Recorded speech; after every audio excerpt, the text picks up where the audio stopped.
was a good old classic Disney cartoon one as well. Yeah. Very cool. I got the wall on a plate I got my mum years ago.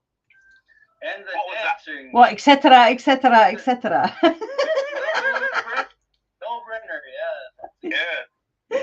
Oh, that's brilliant. They don't make them like that anymore, do they?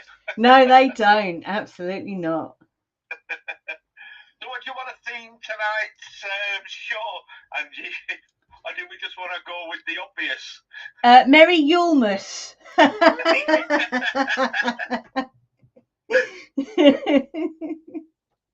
you want that with one S or two S's? However you want to spell it, Andy. I don't mind. Well, I've put two S's on. I put it Yulemass. Mass of Yules. Yeah. So, are you ready? I'm ready. 3, 2, 1. Fantastic. Merry Yulemass, everybody. Howdy ho, Kyle. Yeah, so some of you might know this as Christmas Day, but we know it as Yulemass. It's a word, I don't even know where that came from, and I have no idea. It just popped into my head one day, as these things do. And yeah, it kind of stuck. And yeah, as Andy said earlier, I think it's going to catch on. So whatever you've been doing today, I hope you've had a lovely day.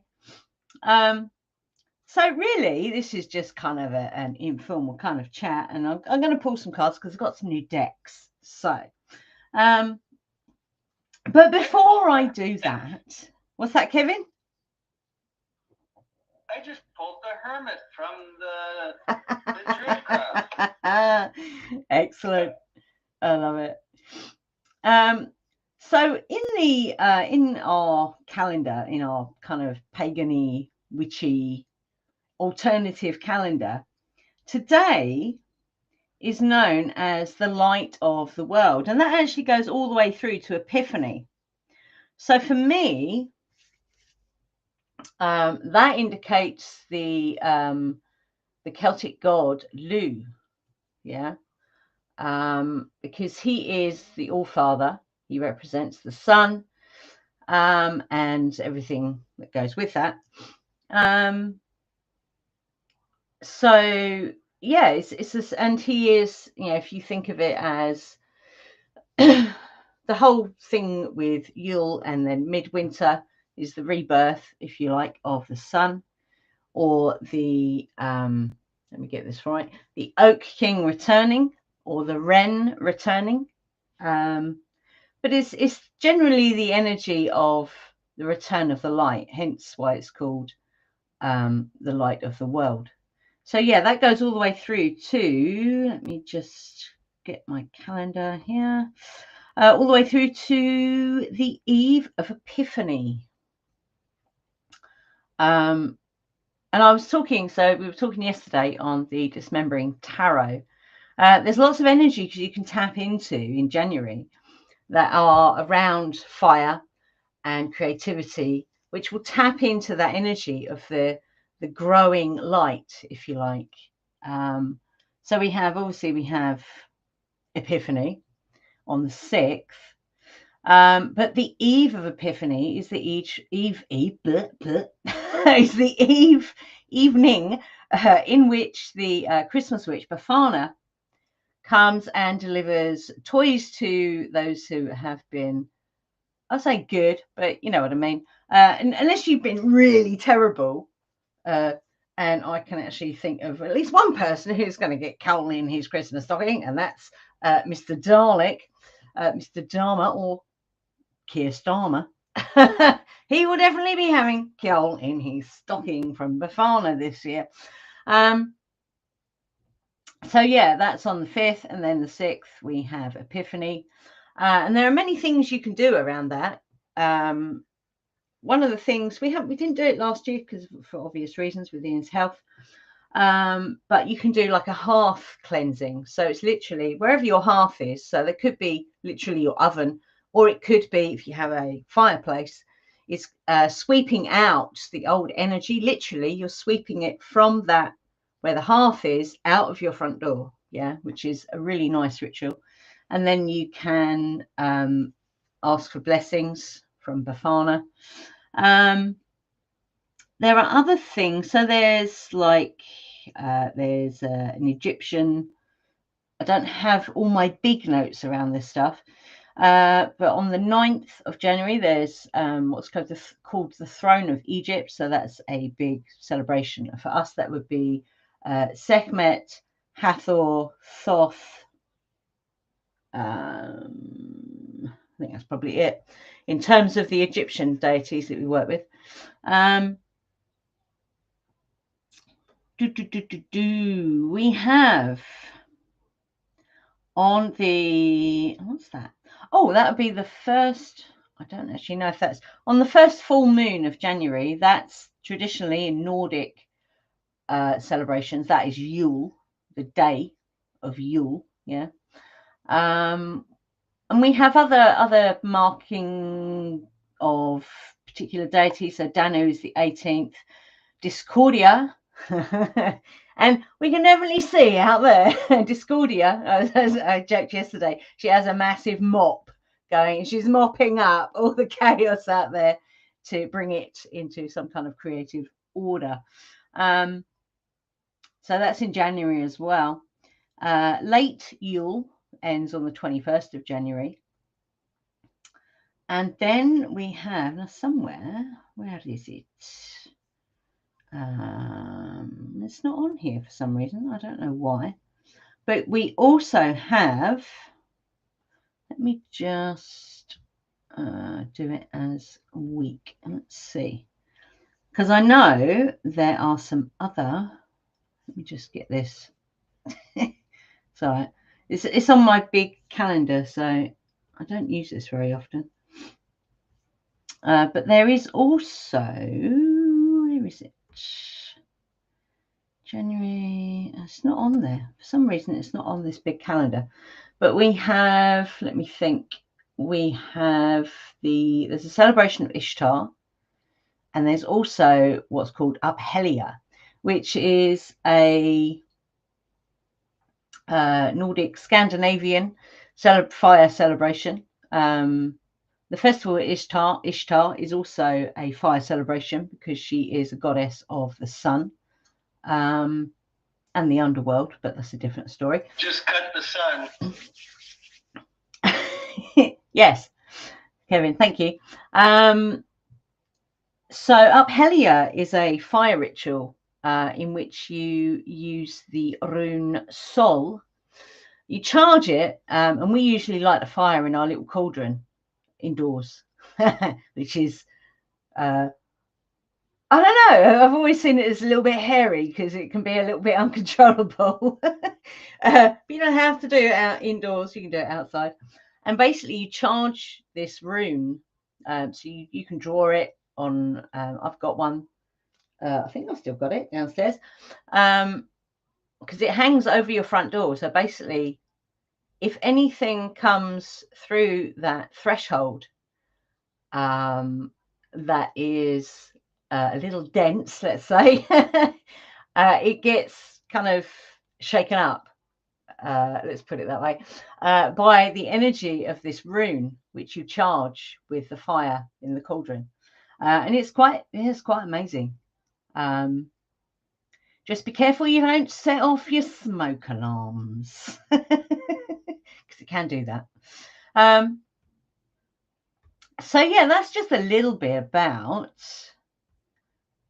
what's kind of the energies that you can tap into moving through January. Let me just check that it's not, no, it's definitely not here on my calendar, which is really strange. Oh, it might be there. Hang on. No, I don't know where that's gone. It's not on my big calendar anyway. So yeah, there's lots of things that you can do to tap into this energy of the growing light through January, which I think is very, it tells you a lot about, you know, what our ancestors knew about, you know, this time of the year, yeah, this time in the wheel of the year, if you like. And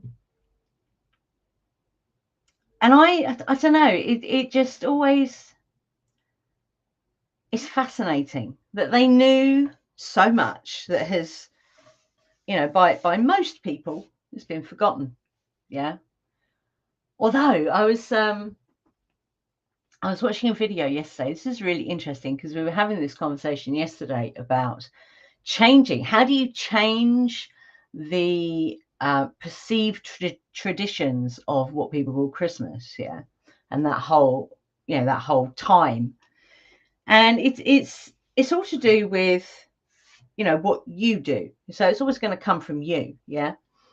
We were talking about, you know, how you change those things, how you tweak them, how you tap into something else, because we know, don't we? We all know that underneath all this Christian overlay, there's more, lots more going on.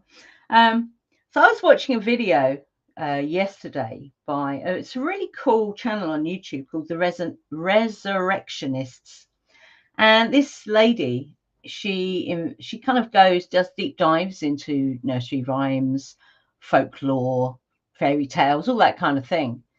And she was talking about Christmas, yeah, and what it used to be, even you know, as recently as Victorian times. On Christmas Eve, they would tell each other ghost stories because they recognized that, you know, this time of the year the veil is very thin, yeah, which is, you know, part of the reason why Charles Dickens wrote A Christmas Carol in the way that he did. And also why years ago, I don't know if this will do it because we don't watch telly. Years ago, the BBC were doing what's the bloody name of that ghost story writer? Something James, M.R. James, I think it is, who writes the most disturbing ghost stories. They are seriously creepy. Sorry? Would that be J.R. Hartley? No. I do remember that advert though. That was quite funny and sad all at the same time. Yeah, M.R. James is the writer. I only know that because I had to look it up the other day because I could not remember who it was. And they used to have yeah, I think they were on BBC Two, and they used to play these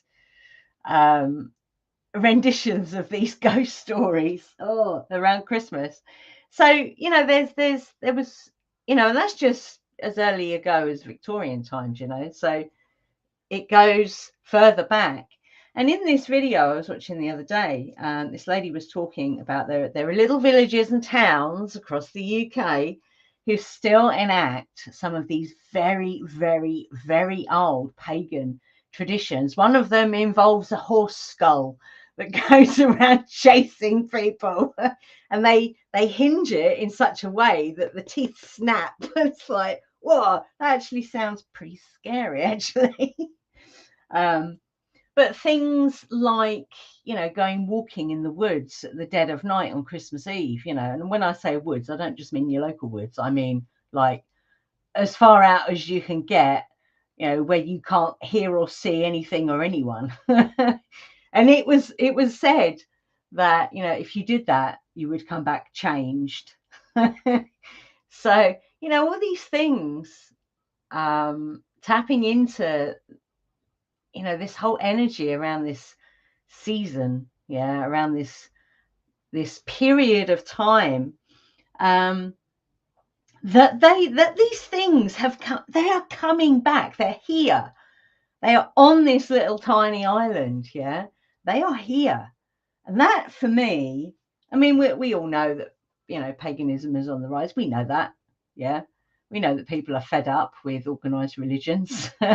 You know, as much as they might try and pretend that, you know, it's not the case, we know otherwise, and that these very old pagan rituals are back, and I would say are on the increase. It warms my heart. It really does.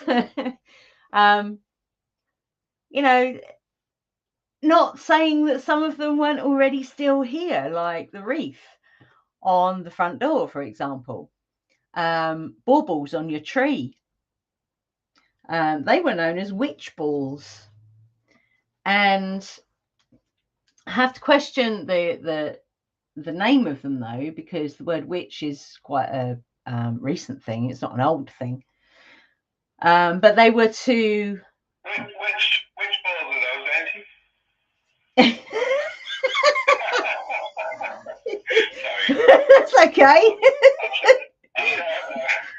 That was a Basil Brush moment, if ever I heard one. Boom, boom. Yeah. No, I just wanted to say as well, I think you're dead right. And for me, it's like the cycle of consciousness, the Yuga cycle, the great year we talk about. Yeah. All these organized religions hijacking all the old pagan things pre-Kali Yuga, and corrupting it all and distorting it all and leading people astray, Absolutely. Now we've been out of Kali Yuga and we're rising up. If we look back across to the other side of the circle where we were coming down, we're remembering all of those things that used to be there, Absolutely. And like you say, we've managed to preserve some of them discreetly, like the wreath on the door and the evergreen tree. That's nothing to do with Christmas, is it? That's a pagan thing. The life of the stuff through the dark of winter when nothing's growing, Absolutely, so, yeah. Absolutely. Bring it all back. Let's bring it all back. Absolutely. Yeah, definitely. And it really, I would love to go to some of these little villages or little towns where they do these things. That would be incredible. We were watching something, that was around Sawain, I think that was, where there's a little village somewhere. I can't remember where it was. I think it was might have been up north somewhere, or west. It was probably west, actually, like Cornwall way or something, where they these people are crazy, I tell you. They set fire to a barrel and then carry it on their back as far as they can.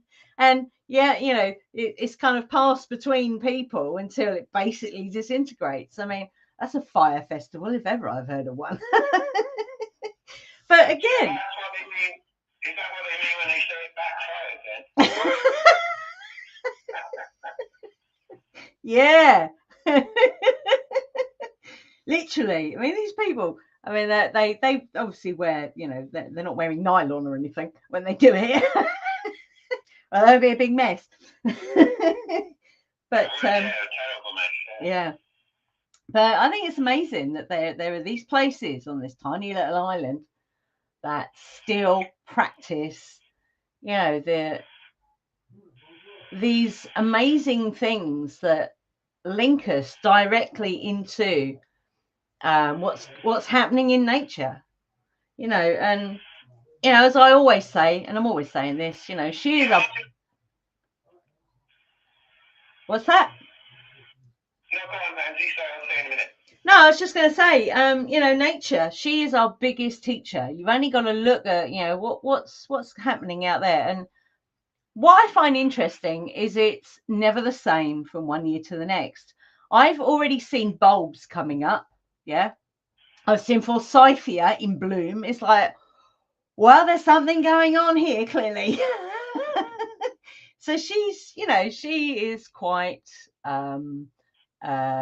you could say she's a bit flaky, actually, Mother Nature, because she's going to do it when she wants to do it. It's not set in stone when these things happen. So I really, I find that, I think it's quite exciting, actually, because things are obviously changing, because we're seeing those changes out in nature, for sure. Yeah, absolutely. And there are so many different cycles, and cycles within cycles.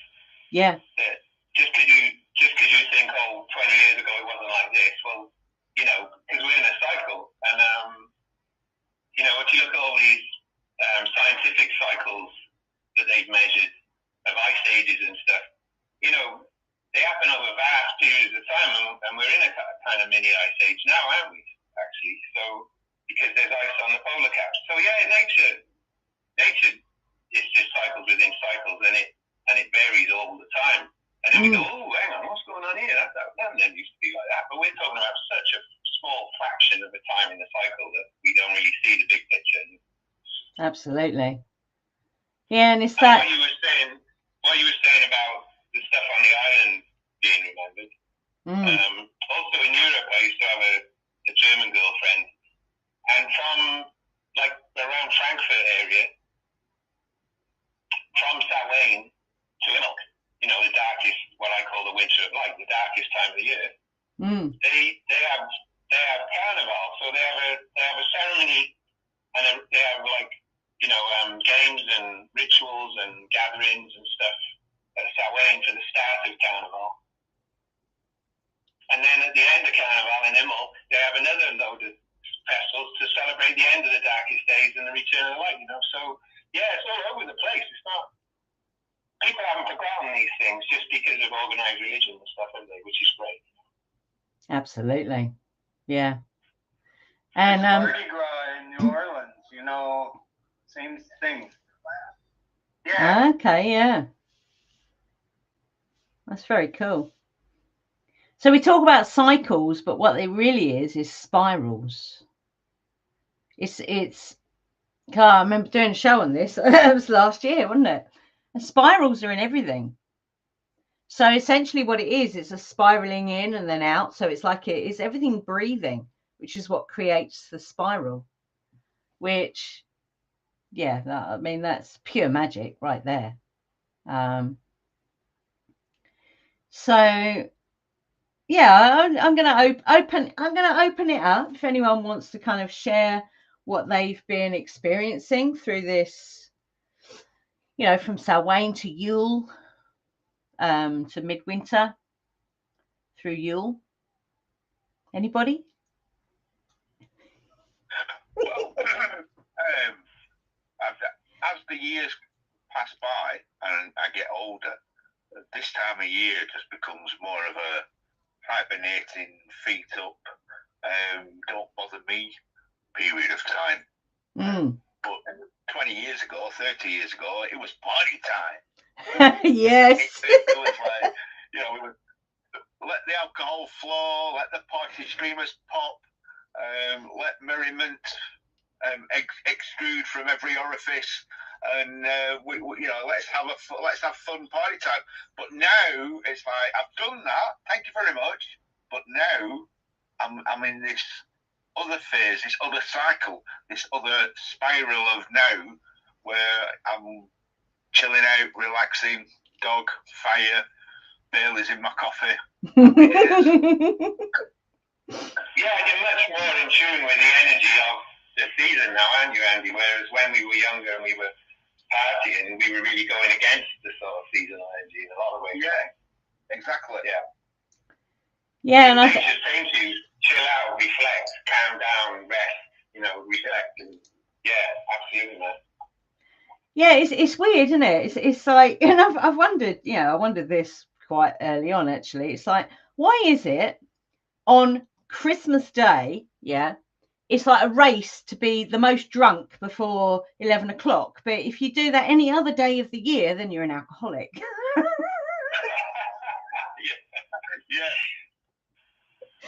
Yeah, and my mate Jim was chatting with me.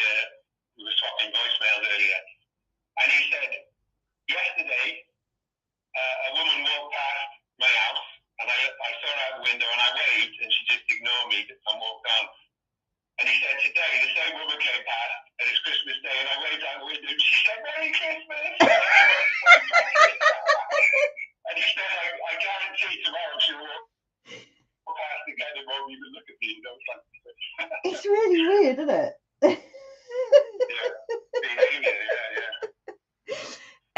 So we were watching, it was a comedian, I can't remember who it is off the top of my head, but he does a sketch all about Christmas, and he talks about sellotape and scissors and how they disappeared just before Christmas, even though you knew where they were, you know, and all that sort of stuff.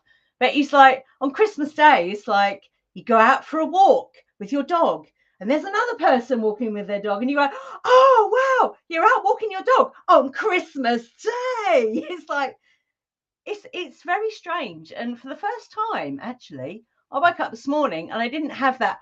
Oh, it's Christmas Day. I didn't have that, and I think that's a massive milestone for me. Because what? Woohoo! Because I actually had that feeling on the solstice, and it wasn't something I engineered. It was an actual feeling that was unscripted. So yeah, it's amazing. It really is. You were being the Queen of Wands, Angie. I'm being the Queen of Wands. I like that. That's very cool. Okay, as you said, Queen of Wands. Let's see what happens when I shuffle these cards. Yeah, I got some really nice decks for Christmas. I did get a deck that I had to send back because it was a bit rubbish. There's one thing I don't like. Ian didn't mind the art on the other tarot, but we've got the Ace of Wands. Oh, that's nice. Yeah, so How many decks have you got now, Andy? Can I ask? You must have hundreds, right? I wouldn't say hundreds. I can only aspire to hundreds of decks. Well, yeah, I'm exaggerating, but how many you got? What do you reckon? Maybe 100. That's tarot and oracle, not just tarot. Maybe 100 decks, I'd say. Nice effort. Good. So this is. You've got more decks than I got guitars, anyway. That's Yeah, guitars take up a bit more space, don't they? It's true, and probably cost a bit more money, but yeah. Yeah. So I don't know why the light's a bit yellowy. It's gone a bit weird, isn't it? But yeah, that's the Ace of Wands. This is the Ethereal Visions Illuminated Tarot, and it's very Art Deco, Art Nouveau, and I love that. That's brilliant. So we have the Ace of Wands. So Kevin said Queen of Wands, and then we have the Ace of Wands. So I love that. Thank you, Kevin. The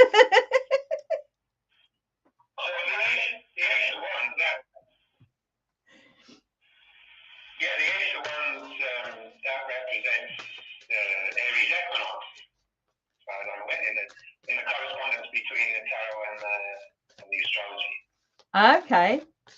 So is that the spring equinox? Because I don't know my astrology very well. Yeah, the spring equinox, Aries equinox. But what's interesting is, we were talking about today being between the solstice and today, you've got this 3-day gap. Yeah. We were talking about the Zeitgeist movie and them saying that after 3 days the sun rises again and all of that stuff.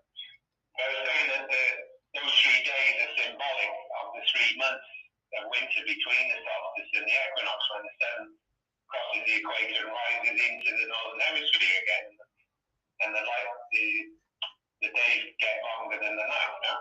Yeah. So for me, you've got the Ace of Wands, which represents the Aries equinox, which would be those 3 symbolic days, 3 months after the solstice, right? So I'm on today, which is kind of cool to me, That's brilliant. I love that.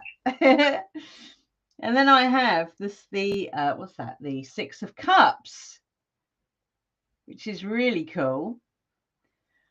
What I like about this card, because what it can represent is let me just see if I can sort this lighting out a bit, because it's very yellowy. What it can represent is, just sort out the light on this. No, that one. There we go. That might be better. There we go.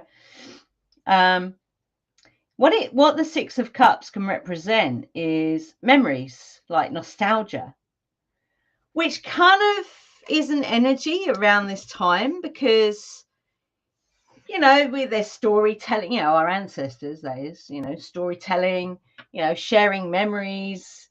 We've done quite a bit of that, actually. I was talking about my nan, actually, yesterday, I think it was. And just, I don't know, just remembering those who have passed and you know, just remembering, I don't know, you know, silly things like, you know, the chair that my nan sat in. She was the only one allowed to sit in that chair. No one else was allowed to sit in that chair. And you used to smell of old farts, you know. So, you know, it's, you know, and she used to get me to do her hair for her and, you know, file her nails. I was a slave, essentially. But she used to let me drink alcohol. And I was allowed to watch things like Crown Court when I used to stay there. And you know, I wasn't allowed to do that at home. And her cooking was better than my mum's, and my mum hated that. So, you know, I think, you know, this 6 of Cups is definitely around, you know, remembering people that have passed, or, you know, just like people that are still here, but you have fond memories of them, you know, as well as, you know, sharing those experiences with other people. So I think that's 2 really cool cards that we've got there. I agree, because between Samhain and Yule, I've got very fond memories of a beautiful encounter I had for a brief period of time, which was lovely. So yeah, I'm down with the 6 of Cups on that. Cool. I like that. Anyone else want to chip in with these 2 cards that we've got here? Whoops, just dropped one on the floor. Have you pulled any more cards, Kevin?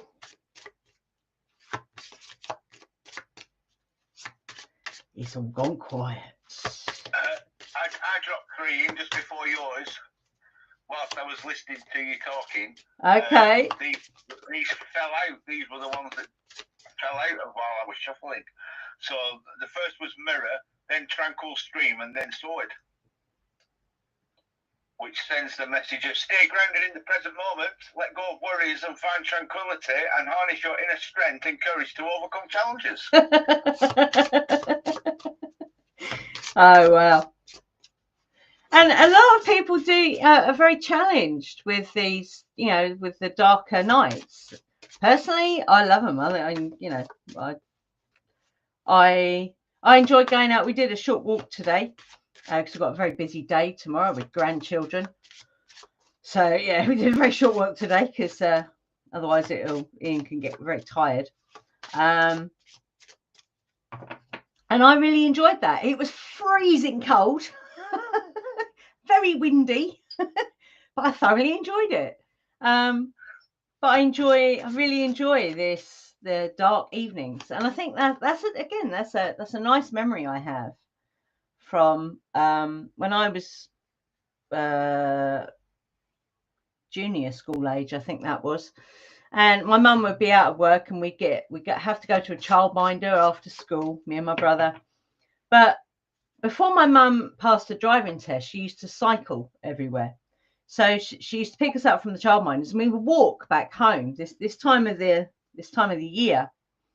And these are the weird changes, yeah. So on the walk home, you could smell everyone's, you know, the chimneys. You could smell the fires, yeah. The smoke from the chimneys, you could smell that all the way home. So you knew that people had an open fire. You know, you see little lights in the windows, and there was just something about that. Freezing cold, but, you know, you could smell the fire. And to me, that was, you know, I couldn't have put a label on it back then as a child, but what I know now is that's the energy of that season. Although it's cold and it's dark and it's damp, you know, there's a fire there. And I just have really, really fond memories of that walk back home, you know, with my mum pushing her push bike, trying to wrangle me and my brother, you know, on that walk home. And it was just pure magic. So yeah, that's really cool. Really cool. I can't even remember why I was saying that, but Another memory. Okay. Oh my goodness. Right. So I've pulled a couple. Oh wow. So I pulled a couple of cards here from, this is it's the same artist, Dreamscape Oracle. So again, it's got that kind of Art Deco Nouveau look to them. So we got a card called the Gate. So this is portal energy. And that came up in yesterday's Dismembering Tarot. And then we have the Serpent. So let me show you these cards, because these are, I always find it amazing when cards keep repeating themselves. So this card, the Gate, this is all about knowing that you don't have to find the door that you've got the key to. You can actually open the portal yourself, which I think is quite incredible. And then we have the Serpent. So serpent can mean many things. I mean, I suppose for me, the serpent is transformation, but it's very grounded, because obviously it is in direct contact with the earth. But yeah, for me, the serpent is about transformation. In this particular deck, it means something else, but you know, you could take that as, in fact, that looks more dragon-like than serpent. It's quite interesting. Jackie shared indecision, which the serpent can bring, I think. Oh, wow. That's very cool. I like that tree. It kind of looks kind of arachnid-like. You got that very strange, it's like a face in the middle there with, is that fangs? It does. It looks very arachnid, that tree. Yeah, it's synchronistic on both sides. Like some guy takes pictures of clouds here, and then he cuts them in half and shows the mirror image. Yeah, it looks like that. Hmm.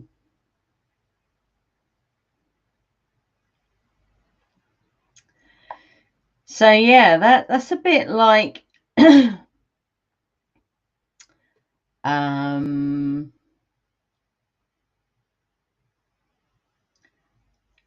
quite Two of Swords. It could be like a Two of Swords energy. So you know there's something that needs a choice to be made. There's a decision to be made. But which one? I like that.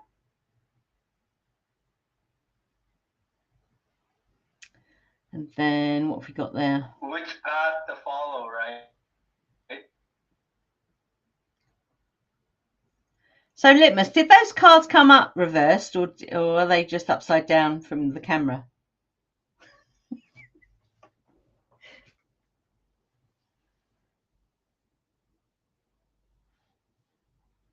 Can you hear me? Yeah, we hear you fine. Okay. I was muted. Yeah, they came off the top of the deck like that way. Yeah. Okay.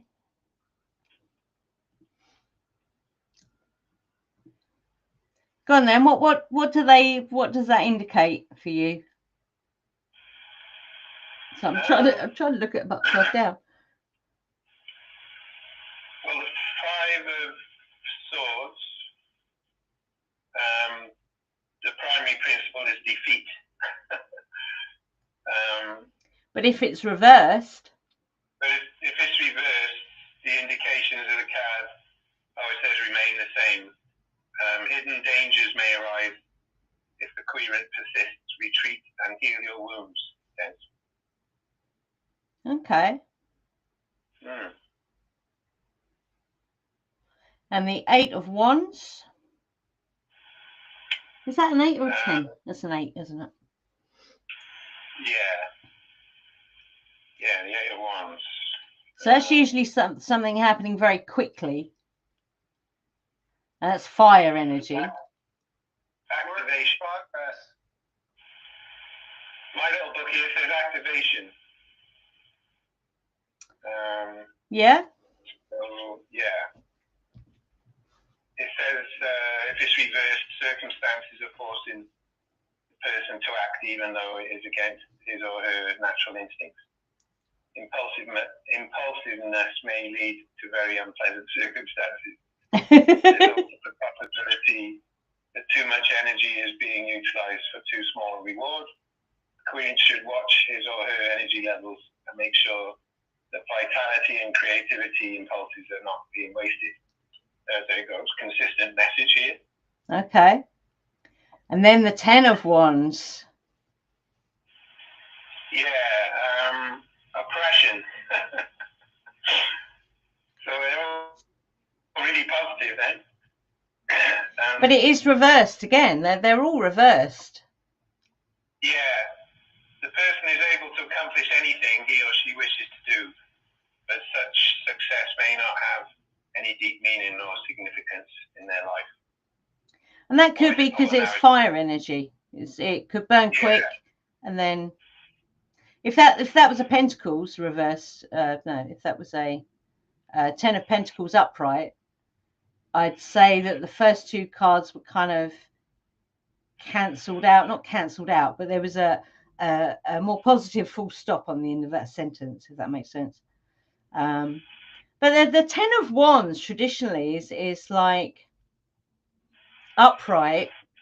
It's like, you've been carrying this stuff for how long? Maybe it's time to put it down. Yeah. But reversed, yeah. Yeah. Reversed, it says there are social and financial difficulties present in one's life. There is also a need to release oneself from certain social commitments or personal possessions, but a deep reluctance to doing so. And yeah, so obviously I better watch out what I'm doing then. I think at the moment in the energies that we're in, I think it's like what do they used to call those in gaming terms, where you could I can't think what the word was. It's like a place where you would practice in a game, yeah, in a computer game, where you didn't get killed, but you could practice your skills. I can't remember what that was called, but it's like the energies we're in now. It feels a little bit like that. So when you divert off the path, it's almost like instantly you get feedback on that, whereas before it would take quite a long time. So it's like we're in the playground. Essentially, we're in the playground. You mean the sandbox? Yeah, that kind of idea. Yes. Yeah. So I think that's really all that is saying, because what the sandbox does for us is it gives us an idea of, when we become not become misaligned, but when we're slightly off center, getting that direct feedback it makes it easier to learn quickly. Does that make sense? Yeah. Rather than before. Yeah, so too much time. Yeah. So because if things are, so I was talking about this yesterday. So the way energy and water work. So when energy is pure energy, it moves very quickly. Yeah, like water. Yeah, it moves very quickly. But if it wants to form something solid, it has to really slow down and compress to form something solid, like ice. So everything slows down, it compresses to form a block of ice. So if we're in these very high frequency, energies, neutrinos,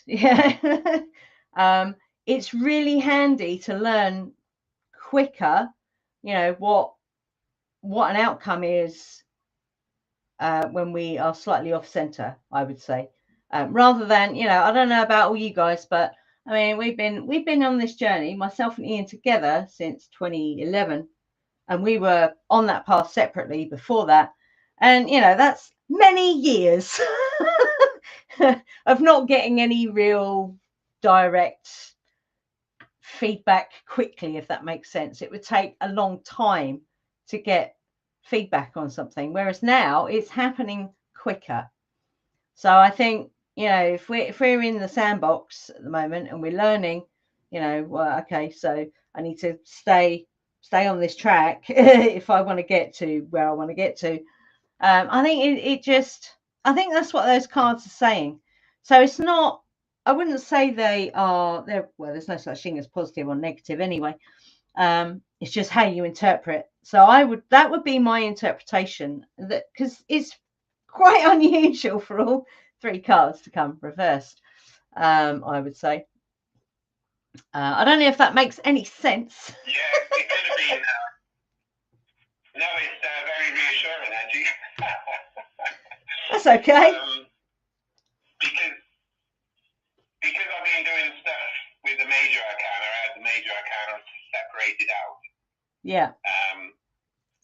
And then from when we did cards last time, I had some cards in the book, so the cards were all over the place. So I just picked all bits of cards up and stuffed them all together and shuffled them. And I think the biggest chunk was upside down. So it's not a surprise really that they came up upside down, because more of the cards were upside down than were the right way up, and I didn't think to like put them all the right way up for it. Well, you shouldn't really do that anyway, should you? You should just leave it. Well, there aren't any rules. So some people, when they've done a reading, they will put all their cards in order. I don't. I just shuffle them. You know, one of the things you can do, I quite like this, is to clear the energy of the past reading. You can knock 3 times on the cards. I really like that. I like knocking on my cards. It's like you're knocking on the door of spirit, saying hello.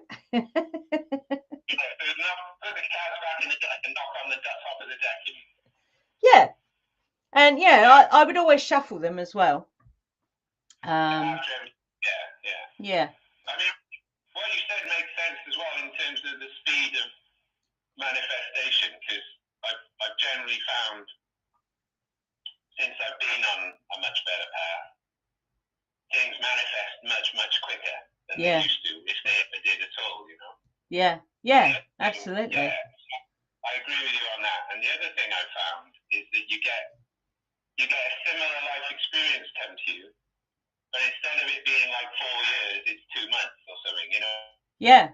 So the whole thing happens really quickly, and it's like a reminder of that thing you had 10 years ago that was 4 years, you know?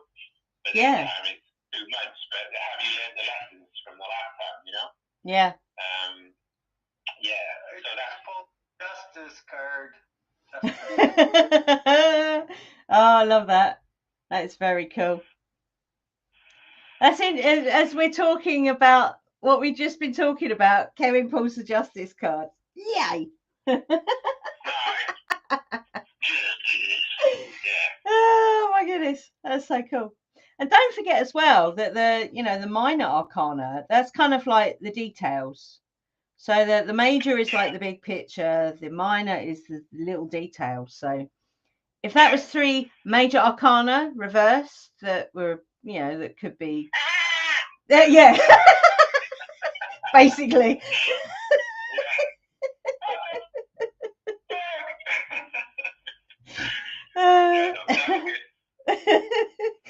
That's funny.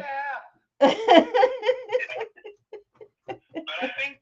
think they're all the little details there we got and what you said about it. They're all good little messages and reminders for me anyway right now. So that's cool. Yeah, absolutely. I'll take the positive out of it. Yeah, I think it's when I was a kid. A little story coming up.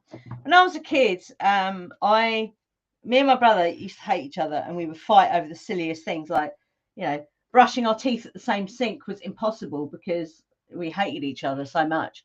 And so I was relegated to the little toilet and basin, like downstairs, tiny little room.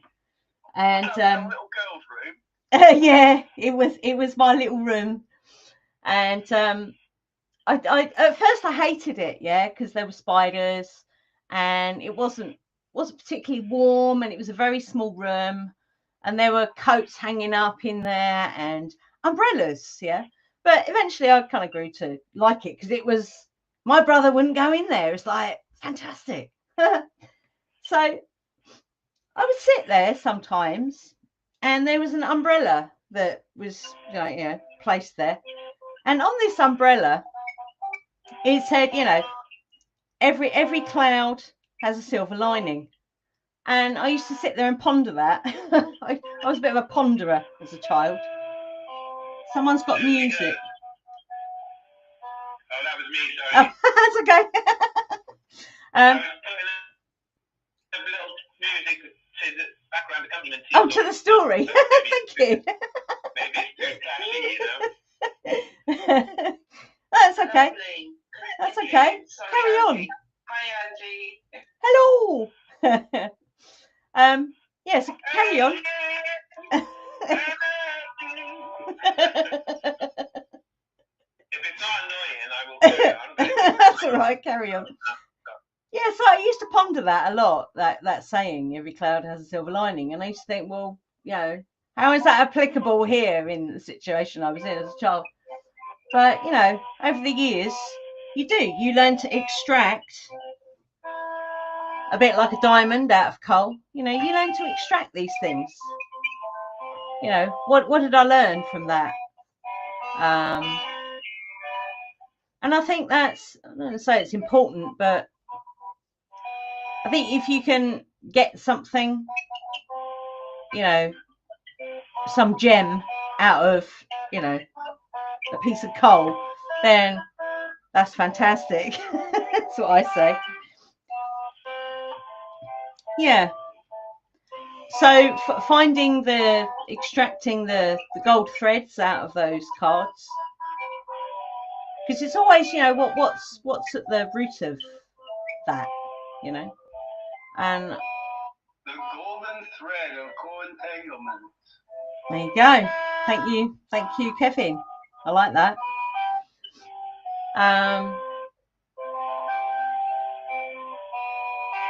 Yeah, I think that's all I've got to say on that one. That's very cool. The golden thread of entanglement is winding all around us as we sit. No, I'll stop there. I don't know, that could be a song. Why couldn't that be a song? Well, it could be, yeah, like co-authored Kevin and Litmus. Absolutely. Sounds good, Litmus. I'll look for it on your show. Okay, man. I just pulled another card. This is amazing. Because it kind of sums up, because I didn't want to do a big talk tonight, it's like a bit really serious. And this card just came out. I like that a lot. Light-heartedness. All about playtime. So there we go. That's very cool. Like Everybody's singing on the other channel. that. Everyone's singing. Cool. That's very cool. I like that. So did anyone else want to kind of chime in with cards or anything? I pulled a card while Litmus was strumming on his guitar and you were talking, and I shared it. It's called Daughter Spirit, and I thought that was beautiful. And Douglas is here with me as well. Oh, hello, Douglas. Hi. Cool. He's snoozing off the face.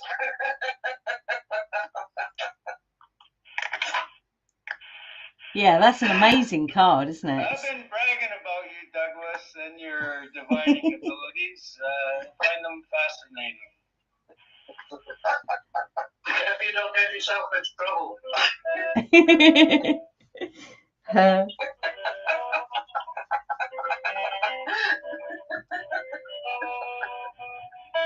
need a copper coil.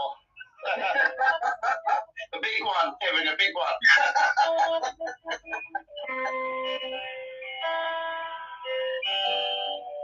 Yeah, that's an amazing card. And again, it's a portal. I love that. Let me read what it says in the book for you. Spiritual awakenings and new beginnings. This door opens onto the expansive energetic realm where all new beginnings originate. The orbs of light are guiding you through the clouds of the earthly world, leading you to a deeper understanding of your eternal identity, the source of all true value and power. This door opens onto truly unlimited potential, for the changes that happen here reach deep into the core of your being. As such, this card often heralds your increasing powers in the spiritual arts and a deepening connection with the spiritual world. Don't be surprised if you find yourself becoming more intuitive, more aware of spirit's presence, or more powerful in your own healing practices. Now is the time to open up to the unexpected guidance and inspiration of spirit, and to the magic and power of your true identity. Wow. That's amazing. And do you know, since Smurfy passed, I have noticed a marked increase in all things metaphysical, for want of a better word, all things to do with, you know, that veil dropping have increased. And I find that quite amazing. Quite amazing. There's something quite magical happening right now. Definitely. Yeah. I think we're all starting to remember who we really are. Yeah. Amen to that. Can I get me a hell yeah?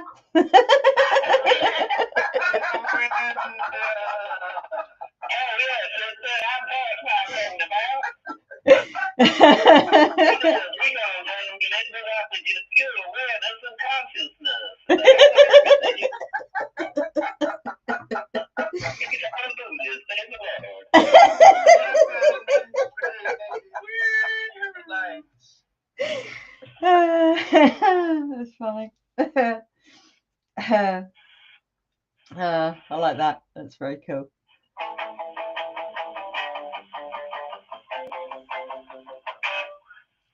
Woohoo!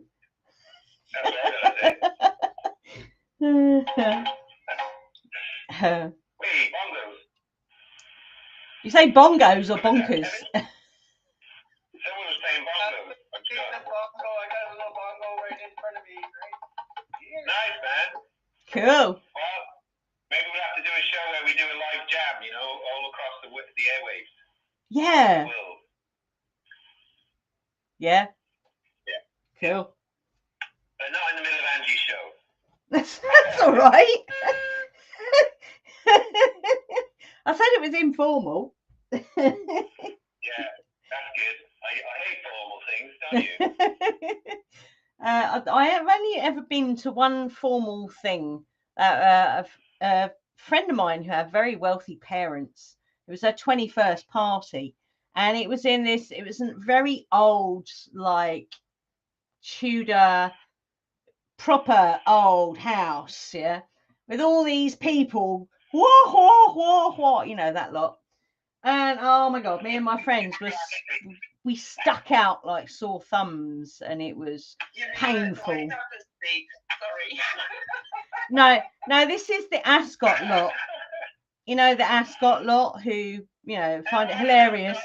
They find it hilarious when they're wearing stripy socks. You know, it's like, oh my god. Exactly. Not only stripy socks. One time I heard Ron, he actually wore odd socks. I mean, can you imagine? Oh no, not odd socks. Oh. Yeah, odd socks. I mean, what the hell? Oh, you said a swear word. I'm ever so sorry, darling. Well, my back is soap and water. Pop back to Henry for a glass of tiffin. Glass of tiffin. Or Pims, or whatever it is. Pims, darling. Yeah, Pims, darling. Pims. Pims is all the things, you know. Yeah. Oh dear. That's funny. Yeah. So yeah, well, and it was painful. It really was. I couldn't wait to get home. Yeah, I know what you mean. Those formal things. And Yeah.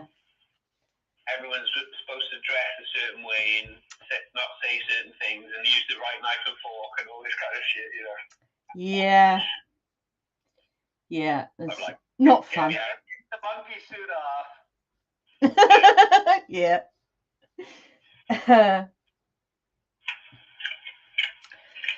So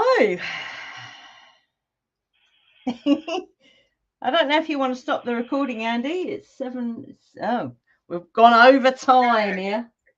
It's all right. We've got nothing on until 8:30 when Neptune comes up. But yeah, no, there's no strict time to finish dead on 7 o'clock. So if you guys want me to stop it, I'll stop it, and we can continue afterwards off recording.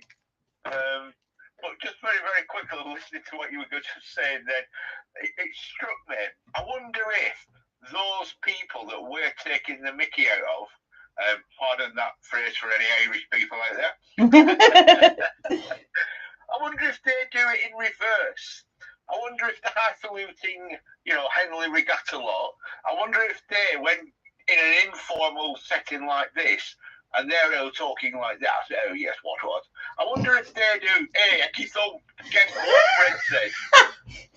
I don't think they would allow themselves to, do you know what, Andy? Because they're, from what I observed with people like that, they're very controlled.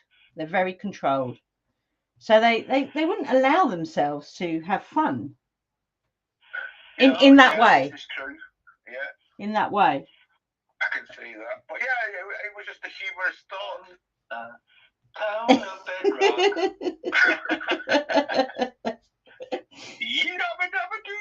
Oh yes. Yes, I used to love that show. Talking of that hoorah stuff, I realised a few years ago where does the posh English accent come from, you know? And I realised that because of the the takeover in 1066, it would have been Germanic sort of aristocracy, right? Okay. 1066 was Norman French aristocracy, but prior to that, it was with the Germanic sort of conquest. It was Germanic aristocracy. And if you do, it can. Sorry? French is bacon in the lot. Yeah, but first Germanic aristocracy and then Norman French aristocracy.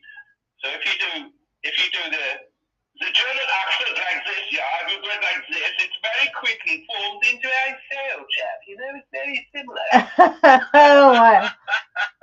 Yeah, because when you look at Old English, you can't speak Old English with a posh accent. It's impossible. Right. Yeah. But once you put the aristocracy bit in there, you can hear it. And you change the words that are a bit French, a bit German, a bit Latin. Yeah, it kind of makes sense, doesn't it? Ooh la la. Sacré bleu. Or as Del Boy would say, fromage frais. Because apparently English is basically very badly pronounced French and German at the core, isn't it? Yeah, right. Yeah, and a bit of Latin thrown in there as well.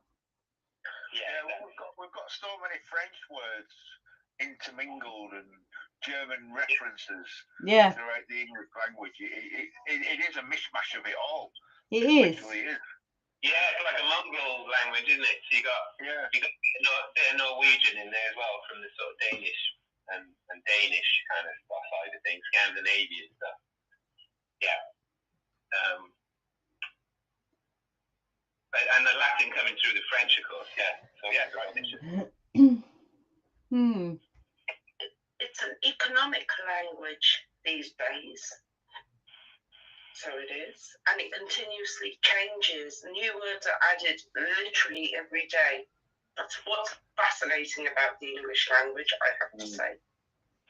Popular words that are made up to represent something become part of the language in the dictionary then, doesn't it? Yeah. Do they drop words then? So, you know, if they sort of like said, oh, this year we've got 200 new words that we're going to add, do they have a list of words that they strike off to make room? Otherwise, it's bigger and bigger. Sorry, Yulemass. Surprisingly, no, because that's how come we can trace back the language. So it's like new language. They're always adding words, but they don't take any words away. Right. So words that we don't use anymore, like, I don't know, scrumple fiddlesticks. It still exists anymore. I was just saying that here yesterday to someone. Like, ta-ra! Ta-ra! Yes, I love that. Ta-ra, mate. Toodaloo. That's another really cool one. Toodaloo. My nan used to say that. Toodaloo. I say, fuck off. Auf Wiedersehen.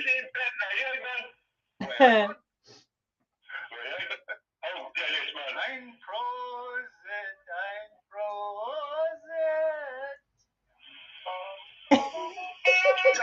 Kevin Frozen.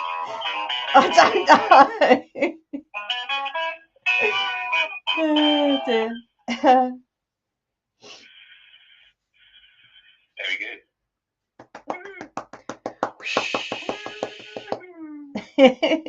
Woohoo! Well, I think that was a jolly good Yulemass show, Angie, I must say. Thank you very much. Yes. I do have a couple of wee little jokes here. It's just popped up on my desk. How do snails keep their shells shiny? They use snail varnish.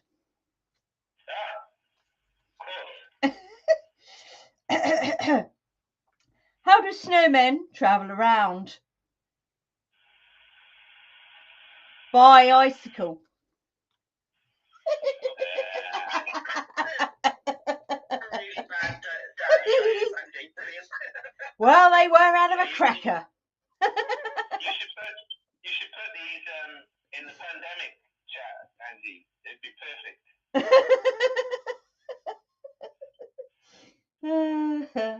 That's funny.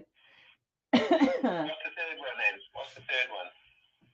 Third one? Did I say three? I've only got two.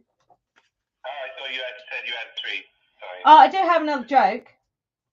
What's red and flies? A cherry with a pilot's license. That's a very old one from when I was a child. Yeah. Anyway.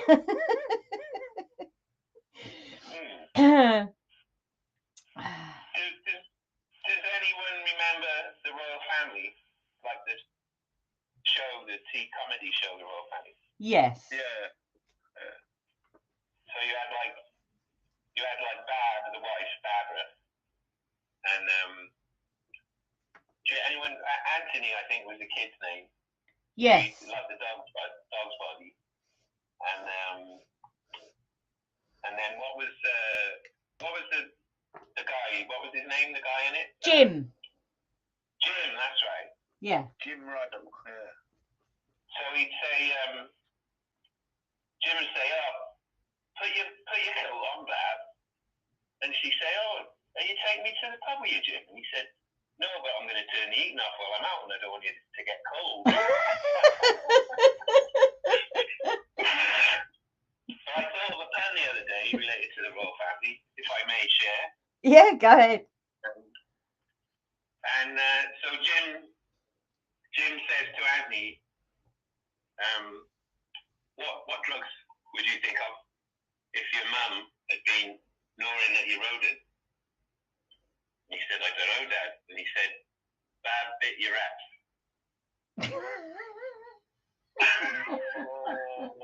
Oh, yeah, there's a. That's not contrived at all, is it? No. Not one bit. Why did the chicken cross the road? To get to the other side? To go and talk to the idiot.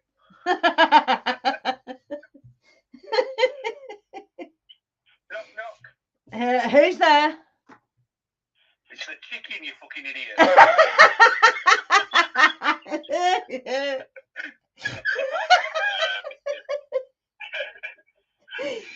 Oh, that's brilliant. I like that. That's very cool. Thank you, Andy, for that one. My pleasure.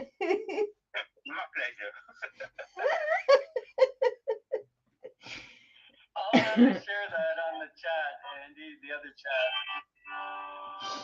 No worries. Fill your boots. I love that. It's very cool.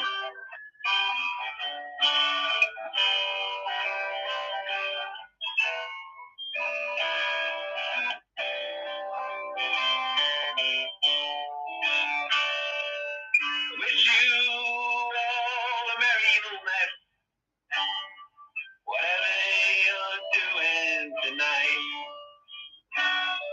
And if you go out in the darkness, be careful you don't get a fright. You might slip over on some icicles. You might crash into a tree. There might be someone behind it, having a stress relieving peek at the tree. I only know wherever you go on this Yulemass evening night. Here we go, spontaneous song. I thought you was going to say that someone behind the tree might be having a Yule log. Yeah, but that didn't rhyme with tree, did it? Now, Andy, come on. We rhymed with tree. If you make it up as you go along, you have to think, what rhyme am I going to put in next? You know, it's like, but yeah, could be a number 2 Yule log.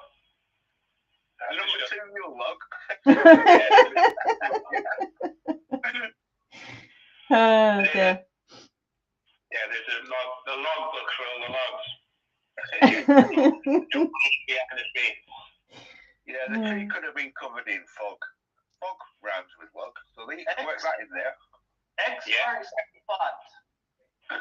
You finished recording now, right? No. No one said stop. At least if I want to do something with that, we got it recorded somewhere. Yeah, you can sort of revisit it in the future sometime. Yeah, next Yulemass. Next Yulemass. Yeah. Yes. You remember that song, Last Yulemass? Yulemass. Yes. We'll try and get the Yule log in there next time, Andy, for you.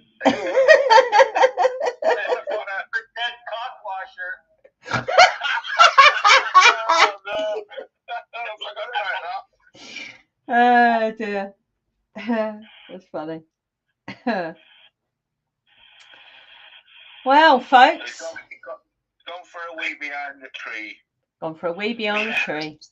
And the mist came down like a pea soup fog whilst he Laid his Yule log. Really did start with his Yule log, yeah. Oh dear. And down came the mist while Kev was getting pissed. And then the turkey roll went down the hill.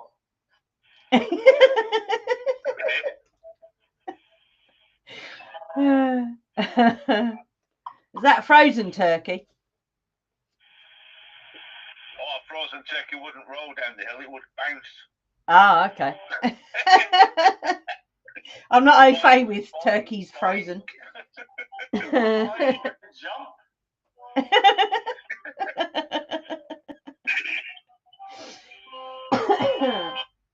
Apparently, I found out either yesterday or the day before, turkey is full of mind-enhancing particulates. It's full of melatonin and tryptophan or something, and goodness knows what. Apparently, it's good for the brain. Really? Yeah, which is why we only have it once a year. Okay. So it's good to have a gobble now and again then.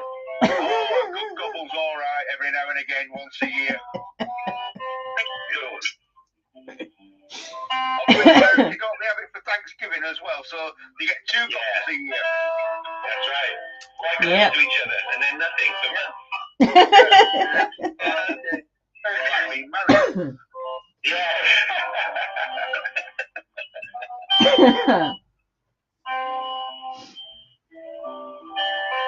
I'm just a poor boy, though my story's seldom told. I've squandered my existence for a pocket full of such a promises. Horizon just still a man hears what he wants to hear and disregards the rest.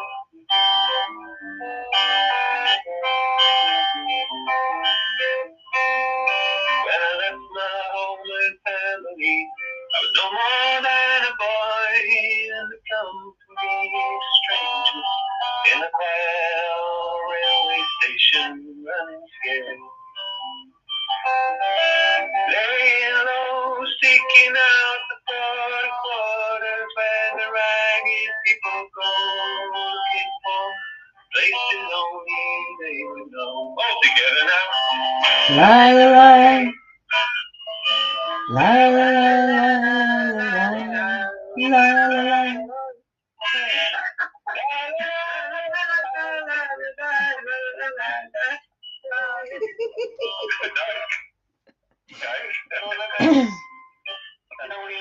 Wages, I come looking for a job, but I get no offers.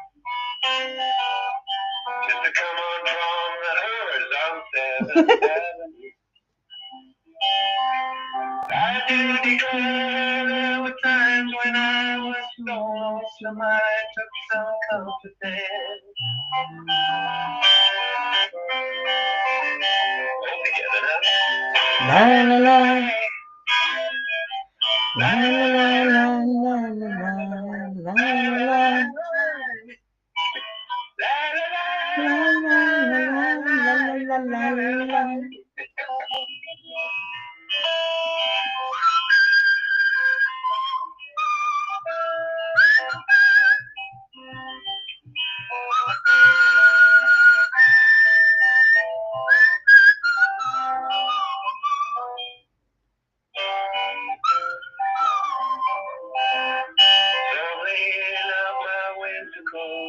Wishing I was gone, going home. Where the New York City winters are bleeding deep. leading me go alone.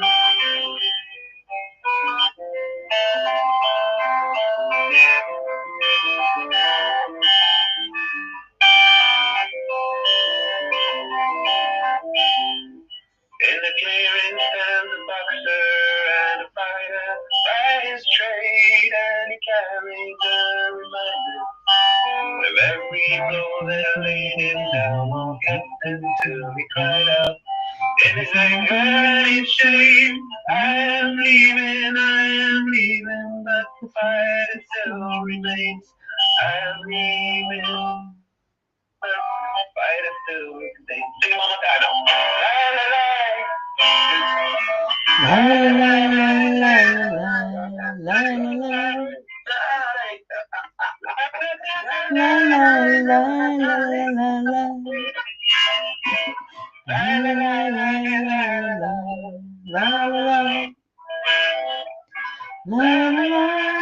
la la la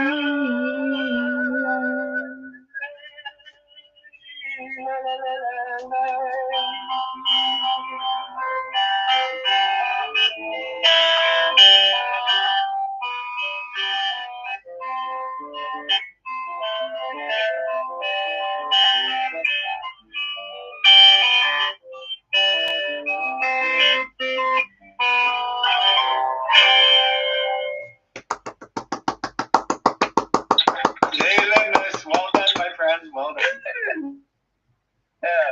Nice thing again. And happy Yulemass. Happy Yulemass, everybody. And they were playing. What's that? They muted my mic after we were singing la la la. Okay. No, I could hear you singing Light of Light. Somebody was, anyway. I think there were 3 of us that were singing it. Cool. Very spontaneous. Very cool. Yeah, that was one of my favourite songs when I was a kid. I used to have a tape of Simon and Garfunkel, and I used to play it over and over and over and over again. Yeah, great stuff, eh? Yeah, one of my favourites. Yeah, and like Sound of Silence and I'm a Rock and all those. Yeah. I'm a Rock was my anthem as a child. As a child growing up, my first taste of Simon and Garfunkel was by the punk band The Dickies, who covered quite a few Simon and Garfunkel tracks, including The Sound of Silence. And it could blow me away with a feather duster when I listened to the originals. Yeah, I can imagine. Wow. Wow. Yeah, very different. So did they do them like 4 times as fast and all shout? Yeah, they were proper fast. So yeah, they were well known for doing sort of like 2-minute songs. You know, they would literally they did Sound of Silence. I think they did Paranoid by Black Sabbath. Wow. They did quite a few, and they're really good. It's not like you could listen to them today and they still sound really good. But compared to the originals, they did the Banana Splits as well. Oh no! La la la la la. Wow. Wow, that's amazing. I'm going to have to go and find one now. Let me go to YouTube and put the Dickies Oh my God.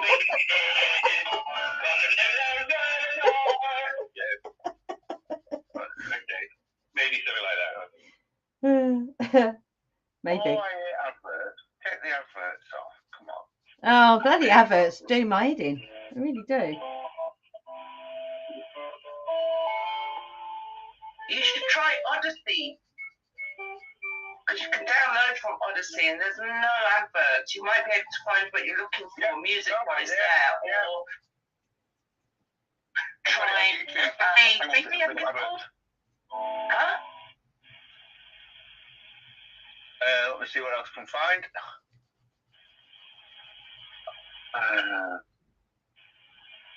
Sound of Silence. Where have we got that one? Let's check that one out. Let's move down a little bit. No, we don't want them mixed. Oh, Silent Night, okay. Disturbed does a great Sound of Silence. A guy named Disturbed.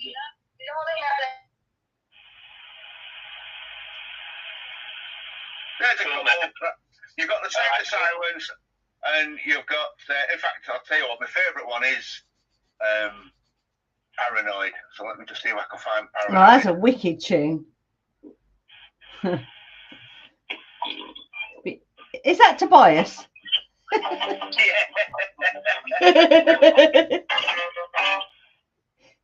See these woofy snuffles.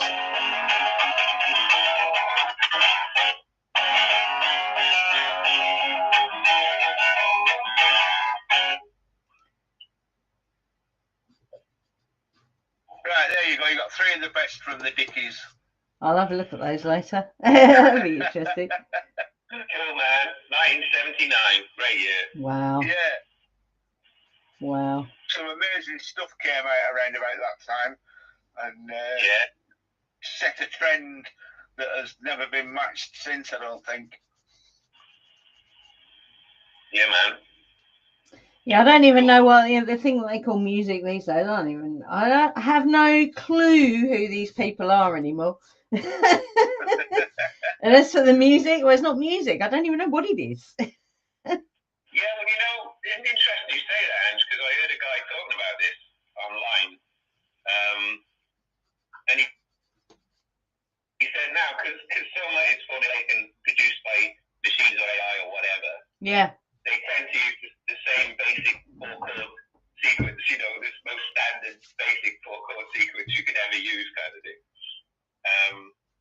And he did an example, he took this is a few months back now, but he took the current top 10 in the pop charts, you know, and he said there were more chord changes in one song on the Beatles' first album than there were in the whole of the top 10 in the pop charts. I thought, yeah, that about sums it up, you know. Just a bit, blimey. Wow. So they all kind of sound a bit the same. And you tend, but this is when I think, I must sound like my old man now, you know. Like he used to come in when Top of the Pops was on and David Bowie was on or something, you know. He said, oh, well, this bloody rubbish, you know, was that freaky? I was like, fuck off, Dad, you know what I'm talking about, you old square, you know. Like, yeah, and now we're all the old squares, aren't we? And so it comes round again. Exactly. But you got to say the music just was better then, you know. Yeah. My generation says that, you know. Yeah, I suppose so. Yeah. Yeah. But you hear a lot of people as well now impersonating people they've heard, you know, on the radio, or instead of singing in their own voice, they're singing like the current trend, like they maybe sound a bit like Cockney or something, or you know, whatever. I think just sing in your own voice, guys, you know. And what I've found myself watching with quite a lot of interest is these listening for the first time for things on YouTube, where somebody will be listening, I don't know, there'll be a couple that's like 25 years old in America who's never heard of Bob Marley, and they'll be hearing Three Little Birds for the first time, or the Sex Pistols for the first time in their entire life, and they record the reaction.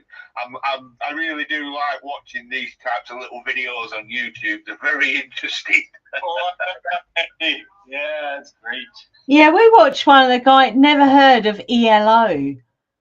Yeah. And it's like, oh my God, where have you been your whole life?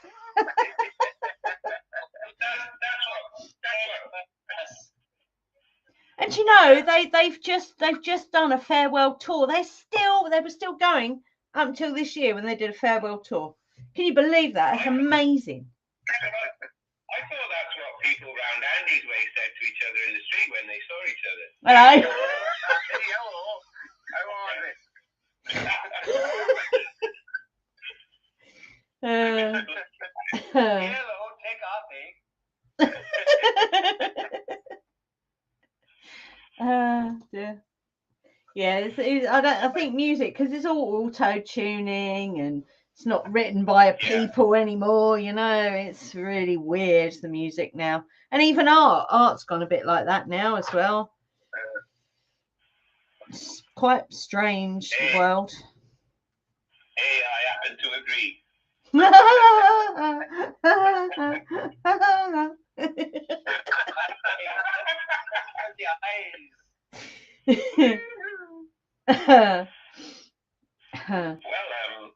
I think I might go and watch. I got the new Knives Out movie to watch tonight. I think I might go and start watching that. Oh, I watched that the other day. What's that? Don't tell me anything. I'm not going to tell you a thing. Excellent. Good lad. What movie's that? For the beard. Shut up. No, don't start. I hope you're making that up messing around. I watched them in reverse. I'd never even heard of them until I just randomly clicked on a film the other day, and I thought, oh, that looks interesting. I read the blurb on it, and I thought, oh, it's a comedy, sort of humorous, sort of mystery drama. So I thought, oh, I'll give that a shot. And I thoroughly enjoyed it. I really did enjoy watching it. It was really good and well done as a mystery whodunit kind of film. And apparently it turned out they'd made 2 others, so I ended up watching the other 2 as well. So I did them in reverse. Okay. So did you? What was the name? Did you watch Knives Out.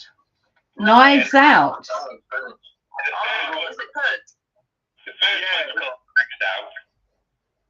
The second one's called Glass Onion, a Knives Out mystery, and the third one is called Wake Up Dead Man.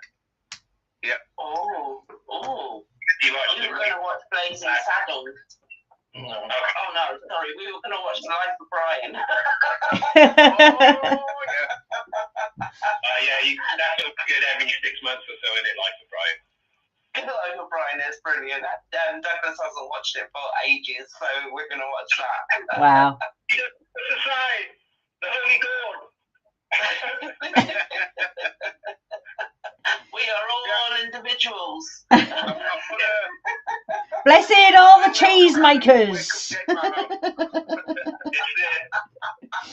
popular fruit Ocelot's ears, chaffinch noses. We won't need to watch the movie now.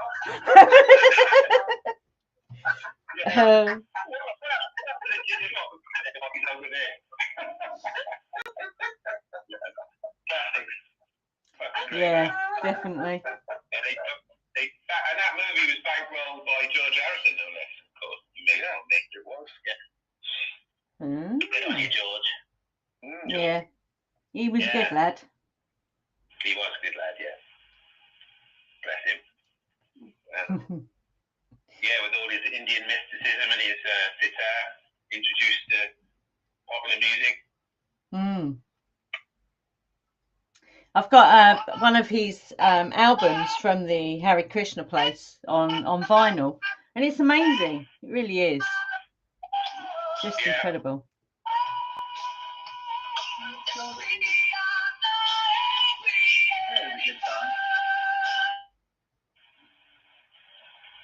That was a little musical interlude there.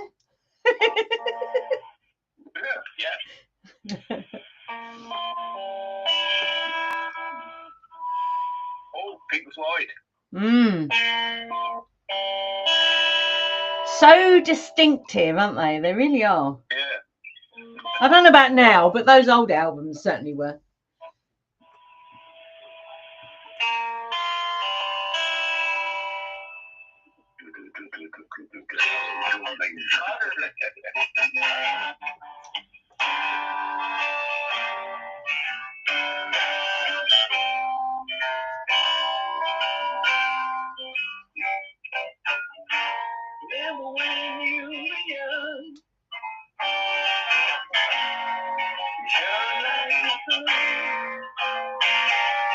Shine on, you crazy diamond.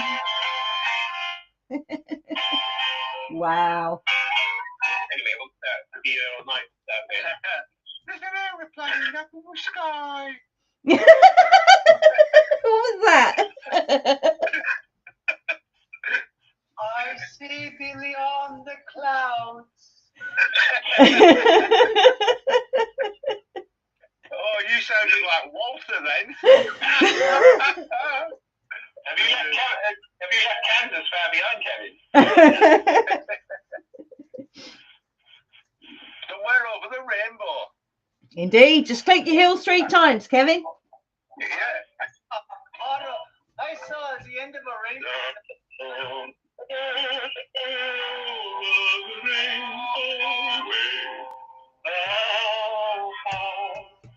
That's where they wear all the pies, isn't it? Actually, the other day, I think